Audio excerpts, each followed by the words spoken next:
minerali v bistvu so povsod, v vsakem elementu.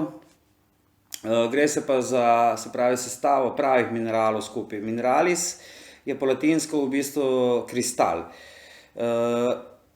Kristal pa je v bistvu tista stvar, katera oddaja nekakšen CSE efekt, kdor to pozna. Se pravi, to je efekt premikanja energije, katera nas živi, polja, elektromagnetnega polja, in na podlagi tega se ustvarjajo določeni efekti na koncih teh kristalov.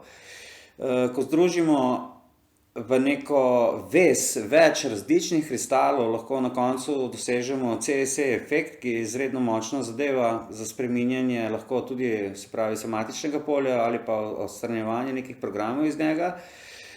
In ti minerali v bistvu se gre za vibracijo različnih mineralov v simbiozi. Ko so vsi ti minerali v tej popolni simbiozi, bodo lahko ustvarili vibracijo, katera spreminja lahko vaše sematično polje oziroma spreminja vaš DNK v prvotno stanje. Vendar ponavljam, samo ko so v skupku res pravi minerali in prava količina določenih mineralov. Takšne minerale lahko tudi vnesemo v svoje telo. Minerali, konec koncev, največ mineralov najdemo v sami zemlji. In če jih pravilno ločimo, imamo lahko na koncu tudi elemente, s katerimi si, tako kot sem rekel, spreminjamo ali svoje zdravstvene težave ali pa celo spreminjamo programe na našem sematičnem polju.